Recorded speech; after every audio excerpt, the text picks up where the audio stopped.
I'm using that teacher voice. But if anybody can't hear me, please just raise your hand and I'll start using the mic.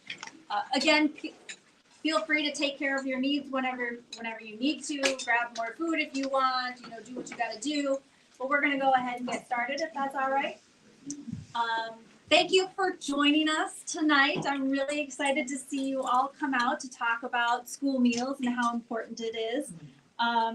We're here because we believe that no child should go hungry, right? I heard someone talking about this earlier, and that school meals should be healthy, free, and accessible to all.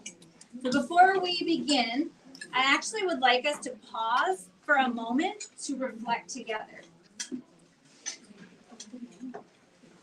We'd like to honor a request that we had from one of our participants for a moment of silence. We want to talk about school meals, but at the core of this is something much deeper, a recognition of the suffering that exists in our world and directly within our community. So let's take a moment of silence and hold in our hearts the families here and across the world who are struggling with hunger. May we hold them in thought and be moved to action.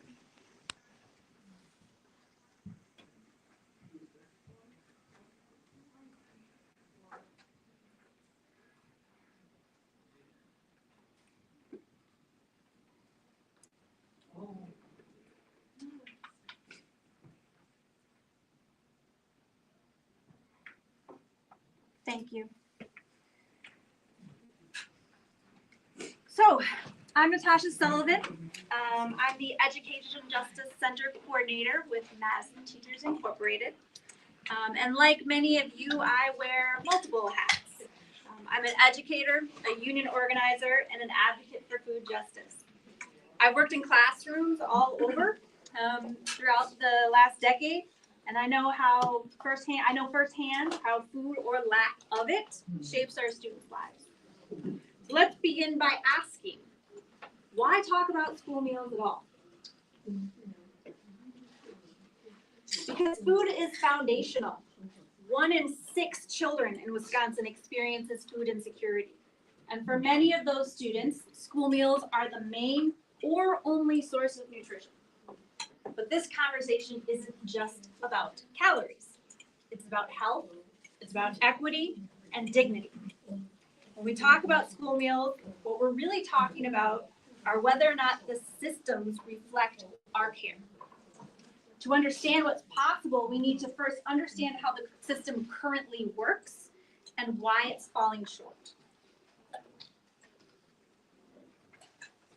Many people assume that school meals are funded through our local taxes and school budgets, but that is not the case. School meals are funded by the USDA and managed separately from the general school budget. Okay, these are federal programs, so it has its own budget item, completely separate from the rest of the school budget. Every meal has to pay for itself, which brings us to our problem. Here's the reality. It costs about $3.81 to make a school lunch. Now, even that number for me as a parent, that's flabbergasting to think about creating a meal that children enjoy for $3.81. But the USDA only reimburses a portion of that. That gap, it's absorbed by the food service department, not the general school budget. And when fewer students eat meals, that shortfall grows. It's a fragile system. So let's take a look at what that gap actually does. Schools often spend as little as $1.50 per meal on ingredients. But that's not because they don't care, it's because we can't afford more. Staff are underpaid, overworked, and often unable to cook from scratch or support sustainability. Every cutback makes meals less appealing, which affects participation. So that's when we hit a breaking point, because participation doesn't just reflect success, it determines it, right? We're in this sort of cycle, this loop. all children need is one bad experience with the program. They quit the program. Now we have less funds. By the way, please stop me at any time for clarifying questions. I know I'm kind of getting through a lot of information. So yeah. Yeah. Yeah. Yeah. Can you explain a little bit more about like how the reimbursed meals work and all that? Or unless you're gonna get into it more. No. So I know it's kind of small for you guys to see. So the free meal, if we're going on the $3.81 price point here, they're reimbursed at $3.66. So that means that what the district has to absorb between that gap is 15 cents. A reduced meal gets reimbursed $3.26. That gap widens, right, to 55 cents. A paid meal is reimbursed 40 cents, and that shortfall is $3.41. Natasha, can I add to that? Yeah. So it is actually your local school board that sets the price for the paid meals. They have some discretion there, but there's always this debate that people have about, well, if we make that paid price too high to try to cover more ingredients or to cover like higher wages, then you're making those paid meals unaffordable for a lot of families. But that is actually a local decision. That's the only piece of this model that would be locally decided. Okay. And why are the prices so different on the reimbursement? So it depends on whether or not they qualify by income for an entirely free meal, Oh, okay. or by income they're qualified for a reduced meal, or they don't qualify at all. And Gotcha. that leaves it really difficult for the folks who fall just below that line. And it can make a really big impact on them. Not to mention, as a person who has experienced poverty in their adulthood, the shame and humiliation you have filling out those forms to admit that you cannot feed your family is incredible, right? Just that process is humiliating. You good? So this is why participation matters so much. It's not just a measurement of how many kids are eating. It's a lever that controls the entire system. When participation drops, so does the funding. That means lower quality meals, fewer staff, and more stigma. And here's a paradox. One bad experience, a cold meal, one moment of embarrassment, and that family opts out. And when they do, they unintentionally deepen that very wide problem that they're responding to. This creates that feedback loop that can only be broken with community action and investment. So why do we fight for school meals? And let's take a deeper look at what they truly offer. School meals fund more than bodies. They fund futures. They help kids to focus, reduce family stress, and remove the visible differences between those who pay and those who don't. When school meals are free for all, dignity is restored. They support local economies and stable jobs. The ripple effect goes outward, right? And nowhere is that clearer than when we look at student health.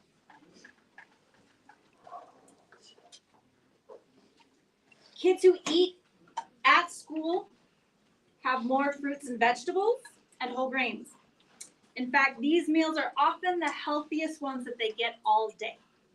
I'll tell you firsthand, as a teacher, I've seen this in our cafeterias.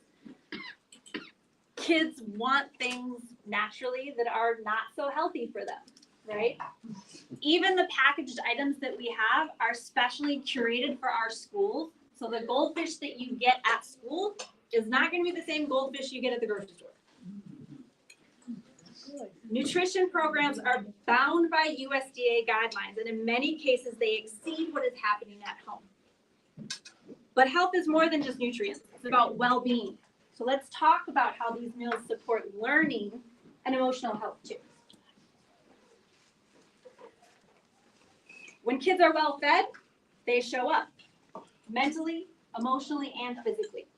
We see better attendance, improved behavior, stronger academic outcomes. These are not guesses. These are well-researched facts. We know this to be true. Food is emotional security. It reduces stress and allows students to focus. When hunger is off the table, teachers can teach and students can thrive. That's why we're organized, and that's why we're building. That's what we're building towards. Just make sure to pause in case anybody has questions. So this is a little look of where we've been with our own campaign, and it shows how far we've come.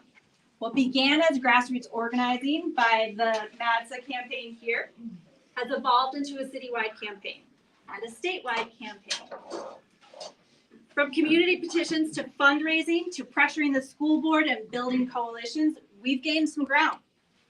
But this momentum only matters if we use it, which brings us to today.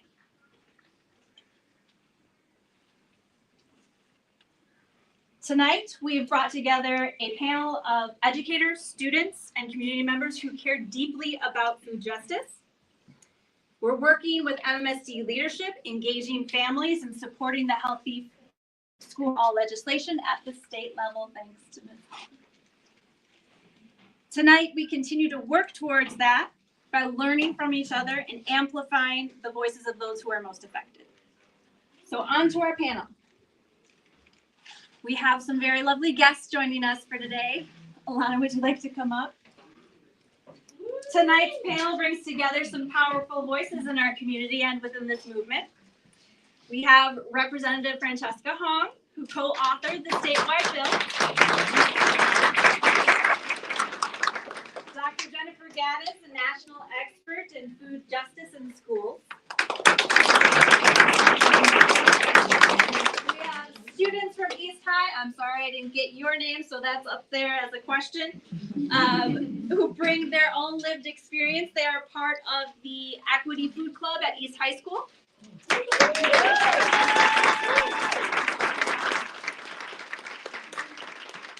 we have Amy Washbush from REAP, building bridges from farms to cafeterias.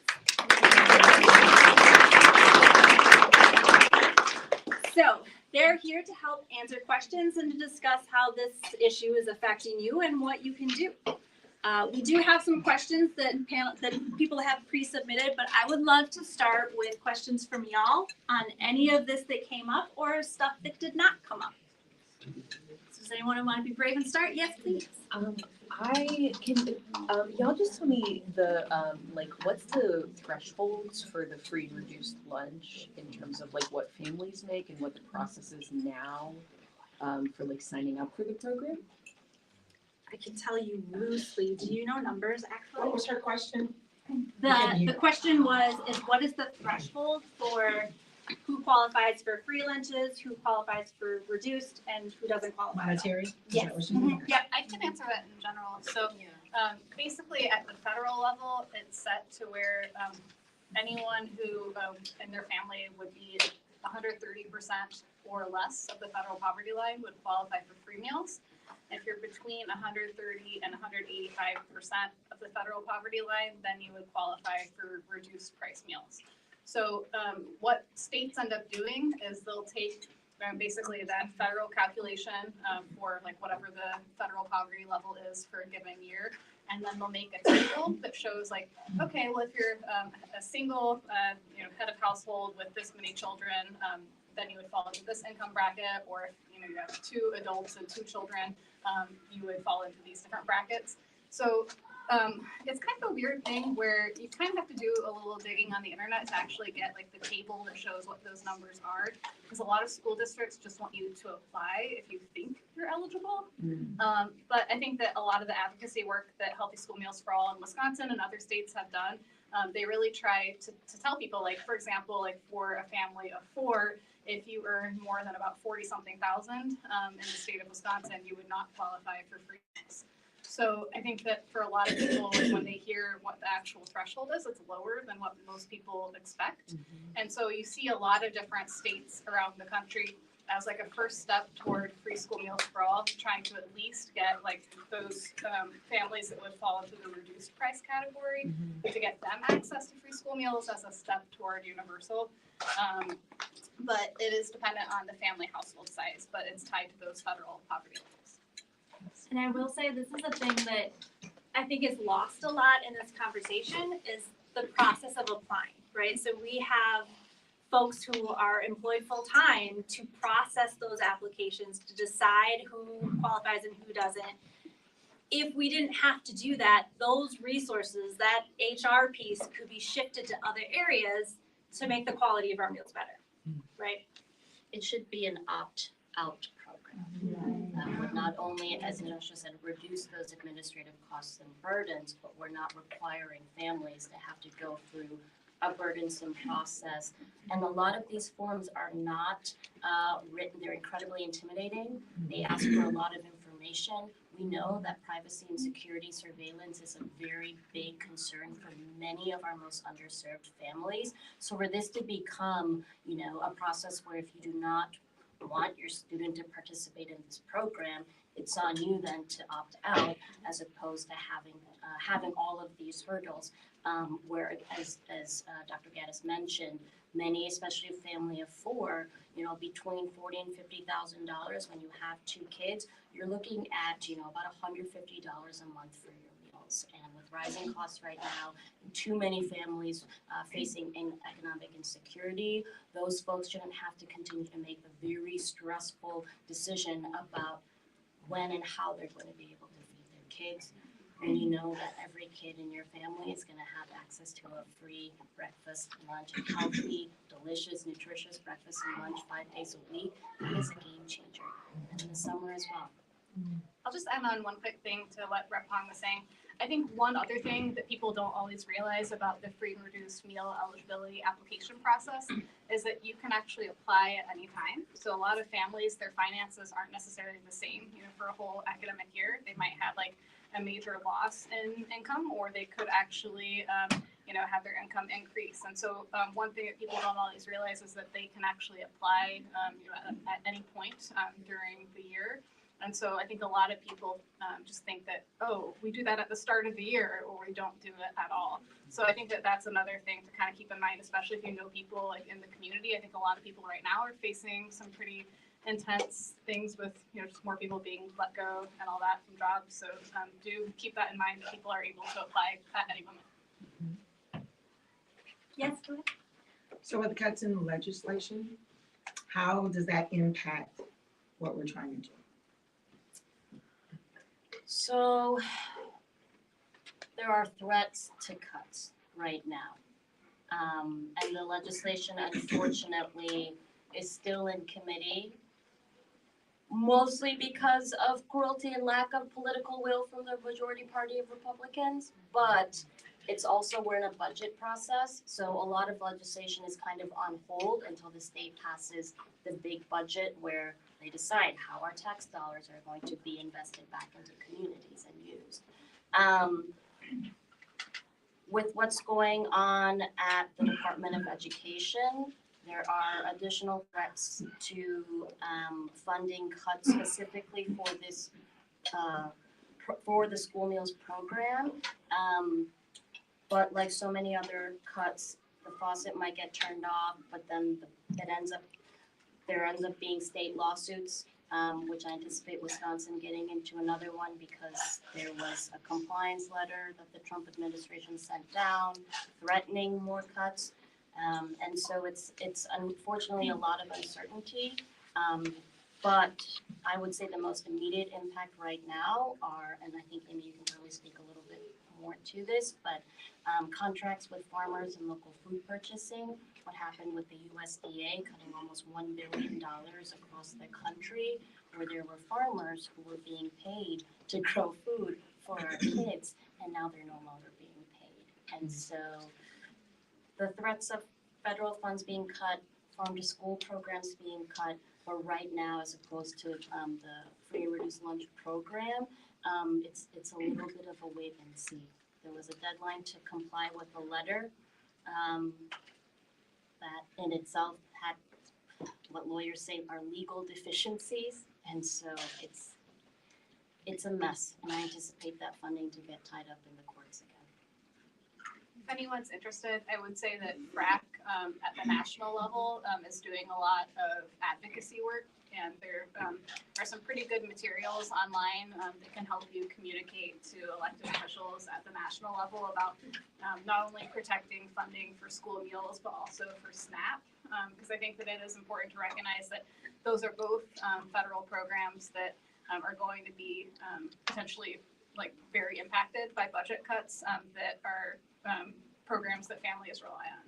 So I definitely recommend checking out FRAC if you want to express your views at the federal level. FRAC? FRAC, Food Research Action Coalition, I think is what it stands for. Yeah, and I'll just add and correct my affiliation. I work at the Center for Community and Nonprofit Studies at UW-Madison. I'm so sorry. That's okay. I work with groups like REAP and Love REAP. others in food system, and I work with Jen Gaddis on some projects as well. And yes, the local food purchasing program, which was supplying a lot of direct produce to schools to do farm to school, which is definitely increases quality and strengthens our overall food system. A lot of people support it. That was cut, and that was one of the first real decisive federal cuts that we've seen. I work with organizations who have funding from lots of different directions, and that was probably the first that I saw gone. I'm also wearing a lot of hats here though. I'm also a parent of 3 kids in the Madison Schools. I am involved in a group called Families for Justice, and there's several folks here connected to that group. And we've been advocating for racial justice of all sorts for many years, and schools and good things happening in our schools, like food, is an opportunity to really have justice in our world. And I think that's really important right now. Anytime we are saying this is a collective good, I think it's really important. It always has been, even more so now. And I wanted to pick up on the political will, because I think a big challenge that we have in this district and elsewhere is a lack of will from folks who are in that paid category. And that's myself. And I will say, from volunteering in the schools, I've done for 3 academic years now. I go in once a week and I help the solo food service person with their shift. I wash dishes, I wipe down the salad bar, I handle the cards, which are such a pain because of the paperwork. I get to say hello to all the children, do lots of things. But the opting out that families do, and 2 of my 3 kids are opting out currently. My 4-year-old, we just didn't inform him that there was any other choice. But I think this is a big part of the problem, is people saying, my kid, my family, whatever, should have something different, should have something better. And I will also tell you, from the 3 years I've spent helping out in the lunchroom, that the food is really nutritious.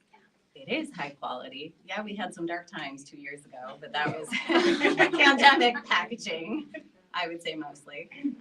And yeah, things coming in a plastic covering, nobody really likes that, but people go to Trader Joe's and get that all the time. So, but yeah, and those of us who are opting out, I'll give you an example of my third graders lunch last week, because I don't know what else to feed my kids sometimes. I think it was, let's see, peanut butter and jelly. I'm not even sure if we're supposed to bring peanut butter to school, but we did. Because I'm trying to feed this child a pancake, and I always put some vegetable in there and they never eat it. But compare that to a garden bar with lots of fruits and vegetables, and kids they take stuff from there. And then, a sandwich or a pizza or whatever else. it's good stuff. My son George is over there, and my background's in restaurants industries. I've worked as a chef for the last 14 years, and he prefers to eat school meals every single day. I have been forced to actually, for the record, I wear many hats in this situation too. It was not necessarily a topic that I took on. I was working with the community coalition and they decided on this topic. But the more and more I hear about this, the more and more invested I'm in it. One of the reasons was an article that you wrote about the emotional labor of preparing those meals. Stress. I had kids who were in daycare and I had to make lunches for them. They ended up going to Hawthorne, which had free school meals for all kids, breakfast and lunch. You couldn't pay me to go back. Like the mental energy and effort of grocery shopping to make sure you have healthy, fresh produce, packing it all up in a way that your child is going to see appealing, only to have it come home with just one thing being eaten and then throwing it all in the garbage and then washing it out and dealing with it all over is infuriating. It's the worst. You could not, the mental drain of that, you couldn't pay me to go back. Yes, go ahead. I have a follow-up question for Ms. Amy. Do you think that, as someone who in high school was one of those picky eaters who was like, I'm gonna make my own lunch, I don't wanna eat what's in the cafeteria, do you think part of the issue is that like parents and students are not informed on how like good the food can be? And then as kind of a branch from that, I have a question for the two students from East. Do you guys find that like yourselves and then like your fellow students, are you guys like into the food? Is it like good? Do you enjoy eating it, or do you find yourselves or maybe your classmates are like, kind of mid, you know? I mean, I do enjoy the meals, at least when I do eat it. Mhm. But I would say it's pretty popular. Do you Yeah. want to introduce yourself since I wasn't able to, please? Hello everyone, my name is Eric and I'm a junior at Madison East. My name is Alana. I'm a junior at Madison East. As someone who eats the school menu, both the breakfast and the lunch, like pretty much like every day, I would say that yeah, it's pretty good overall. I mean, some of my favorite menu items are nachos that we get Tuesdays and Fridays, and I also like how we get we have like a little like make your own burger bar on Mondays, and Wednesdays I think we sometimes get like make your own chicken sandwich. It's pretty good. So most stuff is good. I mean, the chicken tenders are alright. I actually don't like the chicken. Yeah. I will say that as a parent, it's one of the things that is most frustrating to me talking to other parents because of the insistence that they believe that it is not healthy and nutritious. Because my parents were those parents when I was in high school. Yeah, and I can guarantee you it's healthier than anything I've seen come in kids' lunch boxes. Oh yeah, I was eating frozen dumplings. Yeah, for I made it myself, so it was healthy, but I was eating frozen dumplings, For sure. right? Yep, yep. So do you guys think that like one of the hurdles in like Madison specifically Hugely. could maybe just be getting the information out there that Yes. these are not the school lunches you grew up with in the 60s or the 70s or even the 80s or even the 90s or even the aughts, right? Yeah, even the 90s. Yeah. Well, so I want to respond to that because I do think that that is a piece of the puzzle, but I also feel like there's been work going on for the last several years to try to have that conversation. And I don't think the actual participation rates that we see have really budged at all. Like even last year, I think it was in the August issue of Madison Magazine, the front page was showing meals that were pilot programs from Nuestro Mundo, where there were scratch cooked meals in an elementary school. And Josh Perkins, who's the current food service director for MMSD, talked about this broad vision of what he wants to do and like why this buy-in is so important. But Madison, for as long as I've lived here, which is a little over a decade now, has pretty much hovered at about 40% participation. So not only do we know that, for example, if you look at some of the recent statistics, you can see that about half of the kids who qualify for free and reduced meals choose not to eat them on any given day, like not even to take them, let alone like maybe throw away some of the food. And only about 15% of kids who do not qualify for free or reduced meals who fall into that paid category choose to eat them. So the school board kind of allows that to continue happening as a program that, is fine. It's most of the time financially self-sustaining. Right now, it's actually running at a deficit. But I think that that's not really what communities deserve, is a program that's financially self-sustaining, but only 40% of people actually want to participate in. So I think that part of it is a perception issue, but I think that part of it also is just kind of going back to what Amy was saying, that there is just a lot of momentum, especially for some people who maybe feel like if they, don't qualify for free reduced meals, that $3 or whatever it is more than they want to pay for what they think they're getting out of the program. So I think that there's a lot of different dynamics going on. But we know that even in some of the schools where they offer free meals for all, not everyone's taking them. So I think that that's a good place to start in terms of some of the conversation about what school meals look like and how they're more nutritious than what most people think. But I think that there's like such a cultural sort of like generational divide almost of like households that like participated when they were kids, knowing that this is like a thing, and people who feel like I can't tell you how many people I've talked to who feel like they don't even think that this program is something that they can participate in. They think it's just for people who qualify for free or reduced meals. So I think that it's not even just about like educating people about like the nutritional value of the food, or that it's like maybe higher quality in terms of taste than they think, but that this is a program that is actually intended for all children and not just like a means tested like anti-poverty program. Yeah. So I think it's all the things. And what newspaper did you say it was in? Madison Magazine. Madison Magazine. Okay. I would also like to add my perspective of how I don't qualify for a free or reduced lunch, and that actually is the reason why I stopped eating it. Because every time I heard my mom like sigh when she saw like how much it costed, it didn't feel good. Thank you for sharing that. Go ahead. Is there like has anyone done like surveying or polling of parents to ask like why don't you want to participate? We have literally. And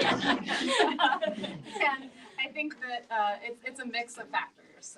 So a lot of it, I would say, for families that fall into that paid category, comes down to a few different things. One, I think in Madison in particular, there are concerns that people have about kids not having enough time to eat their meals. And so like if, your kid can have an extra 5-10 minutes to sit down and be eating their food by bringing their own meal versus waiting in line. For some people, that's a really big deal. I think that there's also concerns among some families about like not having diverse enough vegetarian and vegan offerings, like a lot of stuff just being kind of like repeat like a yogurt or a string cheese and something like that. So I think that really what we consistently hear, I think, from people across like all different income categories in Madison, and Amy, feel free to add on to this, is that people really just want like fresh meals that are ideally cooked like on site and more variety in terms of having not only more vegetarian foods, but foods that are more reflective of the community as a whole. And we have really great people like Emily, who is from East High, who worked with some of the culinary students a few years ago to develop some recipes, who are really invested in like doing more community work to collaborate and develop recipes that students are really excited to eat. But it's really hard when the message continues to just be run a financially self-sustaining program. And like Natasha was talking earlier about how like they're just kind of stuck in this cycle. And so what you really need to break out of that kind of cycle, and I've seen this in a lot of school districts around the country, is an initial investment of funding. And I think interesting to your point is that if we did universal meals district-wide or statewide, those lines would be shorter, right? Because kids don't have to scan, they don't have to badge, they don't have to enter the number, whatever it is that they're doing. And you have extra hands that are administrators to be able to help process them through. That's the first thing. The second thing, on a personal level, like I said, multiple hats. I remember very distinctly when my pediatrician told me that the most effective thing to get kids to try new foods is when they watch their friends eat those foods. Like, no matter what I say to them, they don't hear me at all. But my children have been having their school meals since kindergarten, and they'll go to the salad bar and pick out vegetables. They will go and eat those foods because they see other folks do their friends doing those things too. I would just, add, yes, my 4K kiddo definitely eats more variety at school than he eats at home, because of the school meals there. But I would add, I think with the surveying work that we have done, I think there is, like, we can't sort out what's based in fact and what might be those assumptions that are still factoring in. My observation is mostly at one school, but my sense is that at least at my kids' school, the kids who don't have enough time to eat, it's because it's social time too, and that's also a good thing. The vegetarian options, there are. It's very different than when I was a kid. There's a vegetarian option every day. If you can't tolerate dairy, that's a whole different situation. But that goes back to the more participation we get, the more dollars flow into the program, the more we can do. Sorry, I need to triple check. It would cost the average Wisconsin taxpayer around $60 a year for them to pay into a universal school meal program for Wisconsin. It would save an average family of 4 about $154 a month. So this is, and again, during the pandemic, we issued waivers for free school meals for every kid in the country. We have done this before.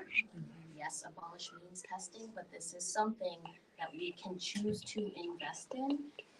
We need it now more than ever, especially if there's a potential risk of losing additional federal dollars. The state right now is sitting at a $4 billion surplus. We're waiting for a couple weeks where we're going to see additional projections about what that surplus will be. We're expecting it to increase for this next fiscal cycle after June. And we've got another $3 billion in the rainy day fund. And so the state hoarding money is not helping our families, and it's certainly not helping our kids. And again, What is our ask for time? I will get to that. Yes. I want to finish We're out gonna- with that. yes, we're Let gonna me get to your question first. What was that question? What's the call to action tonight? I actually have two questions. The first one is this is not like me to be suggesting things to you guys, but as someone who's dealt with parents, especially of the Boomer and Gen X quality of parents, and succeeded with them, is that have you tried feeding them those free lunches at parent-teacher conferences? So parent-teacher conferences, no, but I guess the summer before last, Josh Perkins, I mentioned, he sent out a message, this is something that Amy and I worked with him on, to all of the elementary schools about, hey, if you're having like any back to school events or any orientations, particularly for like 4K or kindergartners, like people who are coming into the district, where you would welcome us to come in and share information about the school meal program and to sample some of our recipes. He made that invitation. I think we ended up going to about 8 or so schools that asked about that. And then nothing happened last summer. So I think that that's one of the big challenges is that like we really need more community support to help with that kind of staffing, but also like that's something that would be really helpful to fundraise for because they can't necessarily be, just taking money out, like they can't actually legally take money from like the school meal fund to do that. So that was something that we were able to do partly because there was some funding from a separate office in MMSD that was able to help provide some of the costs for materials. But I think that that is a really great thing to do is to actually give people the opportunity to taste the recipes and to see, like at those events, they would also have like the garden bars laid out. Yeah.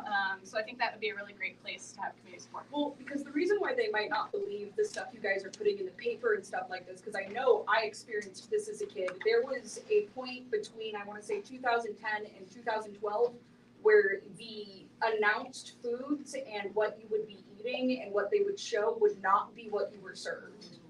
And the only way the parents actually found out about it was through things like my friends' 3DSs, that they would take pictures of the meals and stuff like that, where there might be a little bit of a line of disbelief, not because of anything you guys have done, but because of like outside sources who have claimed differently. And what you were saying earlier also was leading really great to my second question, which is, if we can donate directly to you guys, can we donate to smaller portions of the program? Because if I were to suggest this to someone else, it might be a hard sell in certain aspects, but I know I could sell the subsidized Wisconsin farmers to basically anyone in Wisconsin. So a couple quick things. One, I just want to clarify, we don't work for the district, so anything that we're doing is basically because the district will allow us to collaborate with them. Like, we don't actually have any decision-making power. But I think that with what you're talking about in terms of like direct fundraising and donations, the Madison, what is the school fund? Public School Foundation Yes. has an account that can pay off school meal debt. And I'll also plug this now, Families for Justice. We do an annual fundraiser through a garage sale. This year, we're doing this at a few sites to pay off school meal debt. And this is definitely, it's a fundraising, a little bit of political theater, you know. This is not something that should exist. Therefore, let's address this. But that it goes into the Madison Public Schools Foundation account, and they use that account to pay off meal debt. So that's something folks can contribute to anytime. So Yeah. I know you guys are trying to get more from the taxpayer in this. So there isn't currently a way to cut out that middleman of government and just directly? To help pay down debt, or? No, You need no, to cover pay like the for cost of ingredients and like tasting. Yeah, the programs directly. I don't think so. I think that it would have to, I think it would have to run through the district. I was just curious. But I did Specifically wanna, like the Madison school district, like the Madison level, right? Can I ask the students, actually, and maybe Emily, but I think one of the most important, the best, most important ambassadors for school meals are our students. And I think about, you know, how can we create or fundraise for students to be able to, you know, have a back to school night where parents try the foods for students to lobby for their meals. I do think that individual schools have programs there are maybe places where students can accept funds to advocate for their school meals. And I think that's always a really powerful way to bring in community awareness. And you know, these programs demand, these types of campaigns demand creativity and innovation. And I think the way the students can communicate and advocate for themselves is always really powerful. So I would maybe explore school to school, what students are doing and really just trying to ensure that we're sharing the power and having them use their power.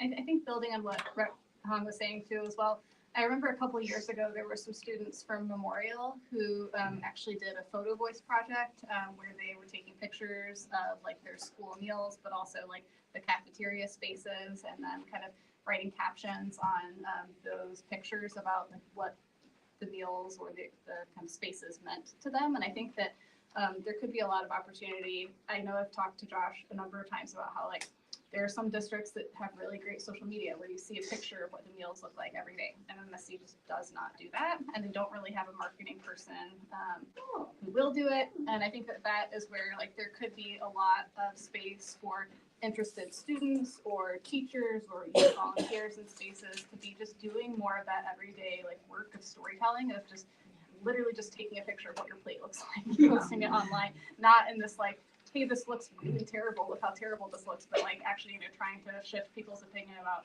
this is what I can make and this is what I can eat. So like it's not just a amorphous gray sludge, right? Yeah. It's like real food. I want them to be able to answer this question that was posed to them, and I would love for you to talk about your work at the school and what that looks like. Okay. Do you want to explain? Yeah, I can go first. So, me and Alana were part of Food Equity Club, and at Food Equity Club, what we do is, so during lunch, we come in and we eat, and then one person goes to one of the benches we have, which is actually next to where we have a club, and we check to see how many like cans for food or whatever that we have in there. And then our club advisor here, Miss White, she's the one who's in charge of buying the groceries and the cans and whatnot. And so Oh, and we applying for grants too. exactly applying for grants. And so we think, okay, like what do students like? They like chunky soups. They like these certain kinds of fruits, and we take those out of our stock. We put them in the indoor pantry that we have, and we also have an outdoor pantry too. And we go down there, and actually we recently opened because the weather's better now. And we do the same thing there too. And we notice that it's really successful, and there are a lot of students who take out from those pantries. So, yeah, what he was saying is like, we pull in money for outside resources, like from grants or from like donators, and we buy cans and supply it for students at East. For anyone to grab, it's free. And yeah. Oh, and the snack program, yes. And we also fund a snack program where we give 40 teachers, goldfish, granola bars, just to feed students throughout the day because they are pretty hungry throughout the day too. With some kids missing like breakfast and having to wait 4 hours for lunch, the snack program is pretty helpful for keeping them at bay. I can testify. I can testify. So in my 4th hour class, Algebra 2, whenever the students that deliver the snacks, they bring them to the teacher. The teacher asks the class, like, does anyone want snacks? And I remember there was one time where not 1, not 2, not 3, but 10 different people asked for snacks. And most of the snacks were gone by the end of that class. So there's really high demand for it. High demand for our cans and the snack program. It's actually really hard for us to meet demand because they go by like usually the second we put them on the shelf. Yeah. So is this something people can donate to directly? Yes, it is something you can donate to directly. So like, could I give you like $10 right now? I mean, So we can online donation. we don't. So generous, as an educator, literally say, we don't need money, it's fine. I would also like to add another thing, another benefit the snack program provides is that the people who actually deliver the snacks are people in like special education, and it helps give them like the opportunity, the skills that they need to develop to be able to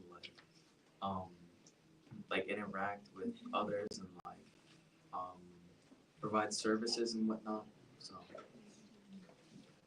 And as a teacher, I can tell you, I see the effects very strongly in the classroom. I taught middle school for about 5 years, and one of the first questions I would ask my students when they were dysregulated was what they last had to eat, and it was often nothing good, nothing nutritious, right? It was one of the first signs of behaviors is being hangry. I mean, how many of us have been hangry and then we act out, right? Like, and we're adults, most of us. I'll just add, any educator in the room, any parent in the room knows that every school needs more snacks because hunger doesn't just happen breakfast and lunch. And I think, if we see school meals as a way to say, we're not just individuals all isolated fighting against each other, we're a collective. I think folks who don't have kids in schools, if you make a connection with your school and give them some snacks, awesome. Those are the vibes we need in the world. So if that's an opportunity that interests you, just contact your neighborhood school and they will take some snacks. And to add on to that, Representative Hong was talking about how this is largely blocked by the Republican legislature, and I can tell you that's wild to me, because as I've been doing this work, and I'm sure she would say the same thing, when I go across the state, there's very little argument against this. And I think this is we often see, especially our urbans being pitted against the rurals and the suburbans. But the idea of what we could do in our communities statewide is incredible, right? We talk about how we cherish Wisconsin agriculture. This is a great way to support local agriculture in Wisconsin at a time that they desperately need it, right? This is a way to make sure that because kids don't only exist in our schools, right? They're in the community. It's beneficial for everyone in the community for children to be healthy and safe. Like this is not rocket science, right? And it's so beneficial even to the kids who don't need free school meals every day because of the nutritional value that they're getting, because of the community that they're building. And that's what they're really afraid of. Mm-hmm. They want to keep us separated. They want to keep us from thinking that we are connected. We are very connected and we need each other. And we need our students and our community to be in community. What brings people together more than eating a meal together? Right? How many times do we bond over that meal? It is such a crucial part. I'm sorry? We just did. Exactly. We just did. Right? Other questions? Otherwise, I would love to. Yeah. Yes. So if I could have just a show of hands of how many people in this room in the last couple of weeks or last month have seen a school, been to the school and seen the lunch. Keep your hands up. How many people actually? How many tasted people have been to a school recently and seen the lunches? What was the second question? it? And then keep your hand up if you've actually eaten food. But it wasn't, like not that I didn't say no, I didn't get to stay. There were students who didn't. I would have absolutely, but what's that, there were students who were asking for a second meal and they weren't able to get one and I just shut down. And I talked to one of the school nutrition workers over at Shorewood Elementary, which is in an incredibly wealthy neighborhood. A family forgets to, we've put in money into the account. There are wealth disparities in that school as well. And she talked about how she can't give another carton of milk to a student that asks. There's not money or, her numbers. And yeah, that messes with your head. But the meals look delicious and that salad bar is awesome. And I don't know where George is, but he wants to eat the Caesar salad every day.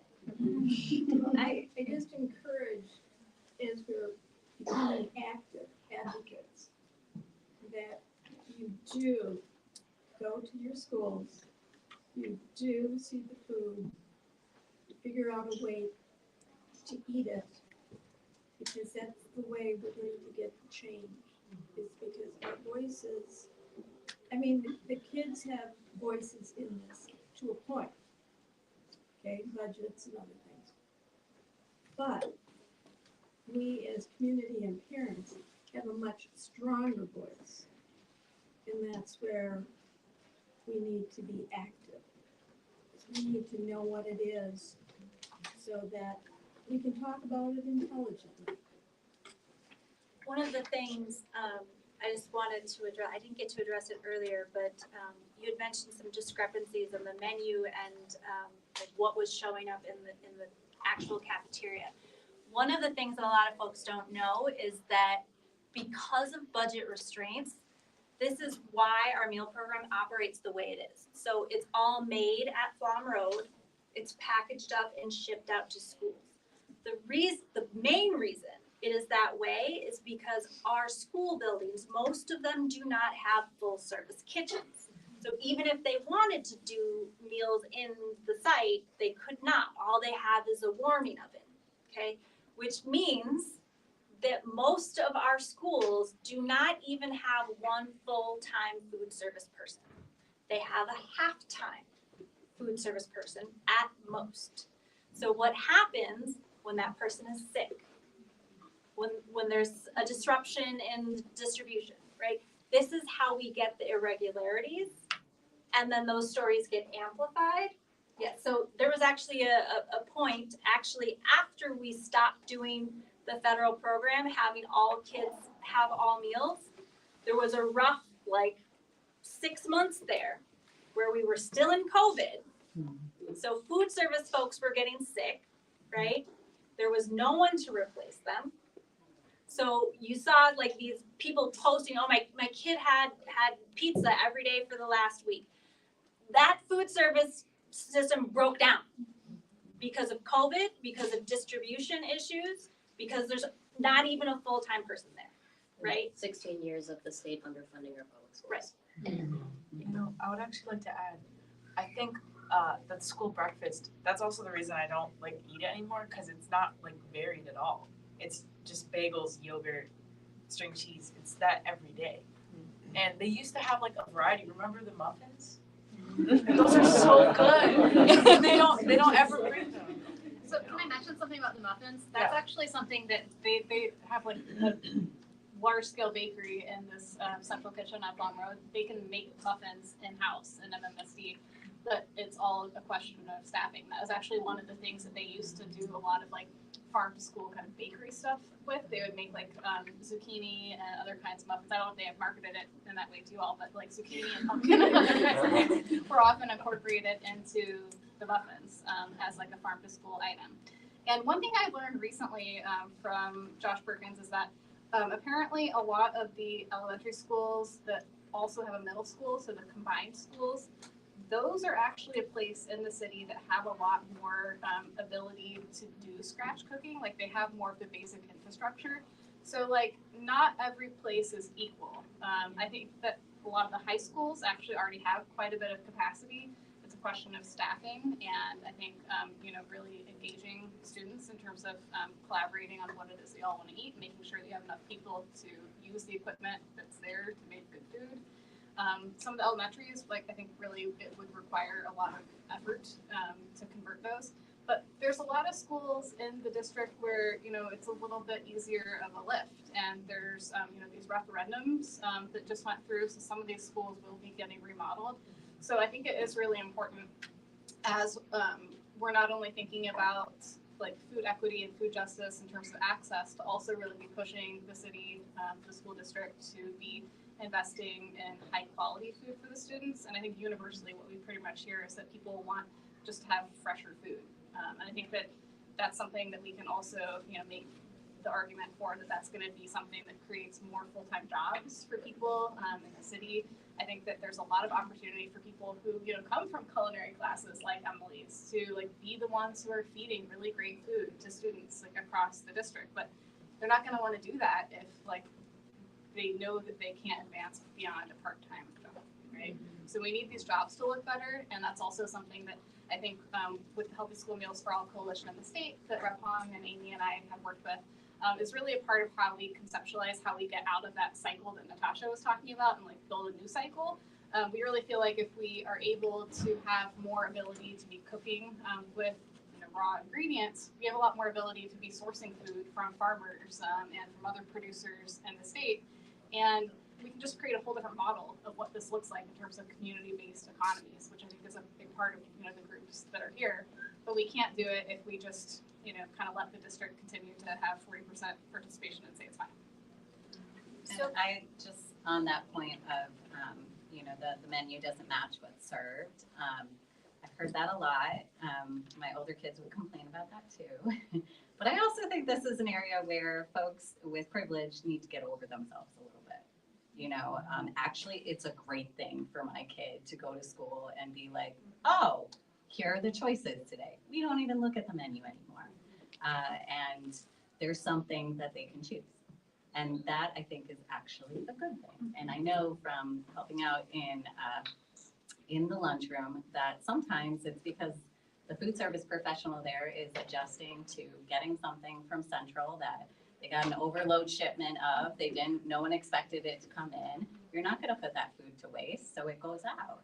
And that's why the menu looks a little different. So it's actually, there's other reasons for it than what I think people can assume to be incompetence. And also maybe some good consequences of it. My kid adjusts a little bit more and doesn't yell at me when we don't have rice and cheese every night. So I think Amy makes an important point though that we haven't really touched on, and that's that there can be so much education in school meals if we really start to treat them as an educational point in the day. And I think that that's a really important just shift for people in thinking about like school meals as something that are part of our public schools versus just this like weird federal program that happens to exist there. Did you still have? Yeah, I actually have a question. So I know that I think a decent bit of schools have like areas where they dedicate to like growing stuff, like plants, like vegetables and whatnot. I know at East they have like a greenhouse, right? Or something like that. And so I'm just curious, like, how much of what we grow there contributes to like what we actually consume in terms of if we're talking about like consuming like fresh ingredients, right? Like I'm just curious, like how much of that actually goes into that? So we've got the really beautiful school garden by Kennedy Elementary School on the far east side. And I think it serves two really important purposes. One, that the students get to see how food is grown, get their hands in the dirt. There was I don't know exactly how much, but a good amount of lettuce that went in straight from that community garden into a lunchroom. Unfortunately, it is not at a production scale that it could supply every school at least once a month or something with lettuce. But I think right now we have such a responsibility, a collective responsibility to inspire kids to feel empowered by knowing where food comes from and wanting to be very curious eaters and feel proud of what they're eating at their school with their community and their friends. And so while these community gardens and additional partnerships with food system programs like REAP as well as Rooted, we're not at the scale where we can have locally grown produce at every MMSD school. I think we should absolutely aspire to it. But a more important piece, I think, again, is that we are, public schools unite us because we're proud of them and we want our students to be proud of them first. And a way to do it is for them to know that in their backyard, in their community, that there's all this beautiful food growing and they can see that lettuce get from the ground to their plate. So I hope we can make more investments in that. We've got two amazing programs, both at Rooted and at REAP. We're really working to have healthier, sustainable food systems that are hyper-localized, that bring everyone in. And I think our students play a really big part of it. But right now, not at a huge scale, but I know that there were lettuces that went into the school from that garden. I just wanted to build on Rapon's answer to your question, Eric. So I think in Madison, I would agree that it's mostly like more of an educational thing and people might get to have, an educational taste of things. But I've been to some districts, like even like medium-sized districts in Wisconsin that are really doing like high volume production. We got the opportunity with some people from MMSD and UW-Madison about a year ago to go on a field trip to Ashwaubenon. And there they actually have a bunch of, they're called fort farms, so they're these like vertical towers for growing lettuces, and they did this work with students to like figure out like what's the different lettuce mixture that they should grow that like the students at that school like most want to eat. So like how to make it to where it's like most nutrient dense but also like really enjoyed by the students. And then they have like a bunch of these like vertical towers where they grow stuff that goes immediately into the cafeterias. That's kind of like their production model. But then they also have like a zone that's set aside for students to experiment with growing different kinds of things that they think they might want to eat as part of their salad bar. And so I think that there are places where it's not just like an occasional thing where they've decided as part of their like sustainability plan for their school to like actually do some number crunching and think about, well, how much money are we spending right now on like external purchases of this produce and how many years would it take us to maybe like pay that off, and deciding that they want to make that kind of investment. So I think that sometimes people look at districts the size of MMSD and kind of give them a little bit of a pass because it's like, oh, they're really big, it's hard to do these things. But I think that there's enough examples around the country now of large school districts doing interesting things that if that's something that students want to see, I'd love to see students advocating for more of that kind of educational experience. I'm going to wrap us up with what I promised, the call to action. But before I do that, I just want you to know that we built in time for y'all to have some more conversations. So if there are questions that you have, hopefully for the panelists, or you want to discuss amongst yourselves, please do so. That time was built in. There are several ways you can approach this. There's room for everyone in this movement, right? You advocate in the way that's best for you. Earlier on, when we first started this work, one of the best things that we found we could do is to ask caregivers to opt into the program 1 to 2 days a week. Not even every day. That's a huge ask for families to go from bringing a home lunch to a school lunch. 1 to 2 days a week would bring an incredible influx of dollars to the program. Okay, that's one thing. I heard you mention something for donations for at Madison Public Schools Foundation. We are also doing a fundraiser to pay off past meal debt. We've raised $5,000 so far. That money went to East High School to pay down the debt from last year. Okay, so and this is just meals, by the way. Like the actual program is millions of dollars in debt. We're just focusing on last year's meal debt. Okay. So if you're looking to directly impact that, you can donate there as well. We have advocated to the school board. They have passed a resolution in support of free meals for all in the district. However, that does not mean that they will do it. This is an incredible ask. This is a $2 to $3 million a year ask. So the more that people can hear this voice of this is what we want, because nothing moves them more than hearing y'all. They don't quite listen to us, okay? Write your school board, show up at the meeting. If you can't show up at a school board meeting, write a public comment. Yeah, go ahead. When you said they don't quite listen to us, what us were you referring to? I kind of was talking to me, Mostly like, me. like they're like, we hear from MTI all the time, go away. But I think adults who are invested in this, I think they want to hear from communities, right? They want to make sure that it's not just us pushing an agenda. They want to make sure that the community knows we're going to invest a lot of money into this, because I think we all can see that this is going to take a major investment, right? So they need to show that they have support. And we gave them a lot of money. So they have some room here, despite what they say. You can also advocate at the state level, right? We know that there's a budget being passed right now. That impact of the budget on our public schools is huge, right? The more money we lose from the federal government, the more the state is going to have to pick up that tab, and they weren't even paying the tab to begin with. So advocating at the state level, this is a ginormous ask, but wherever we're at different levels, there are budget hearings you can show up to and advocate for appropriate funding to our public schools, which we have not had. That's a completely other different conversation. That'll take another 2 hours. But there are multiple ways. And just talking to each other, featuring things on social media, letting folks know that the program is nutritious. I literally have an entire infographic that I share on social media that dispels any of the myths that people hear about school meals. Yes, they are nutritious. Yes, they're probably better than anything you can send from home. Yes, your child's more likely to eat different foods when they see their friends eating different foods.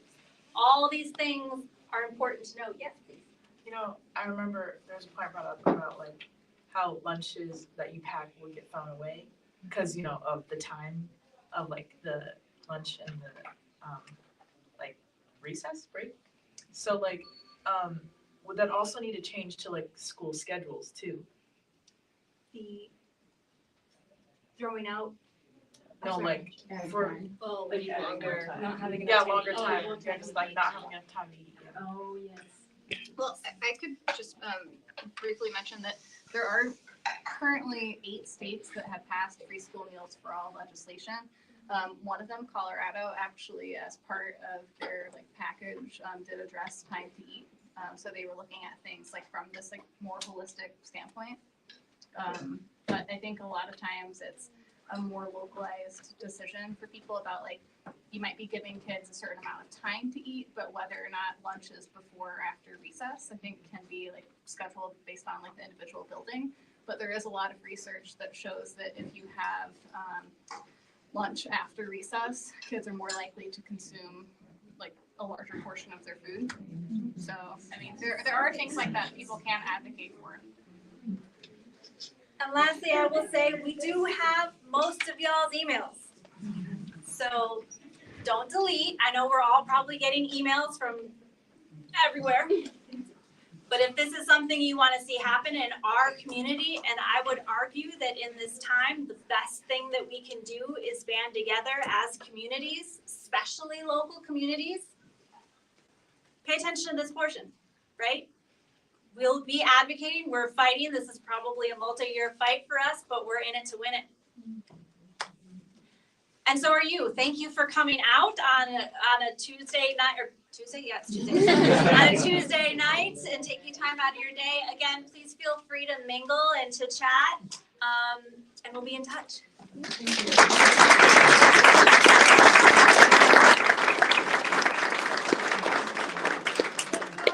Final food announcement is that we have some to-go containers if you would like to come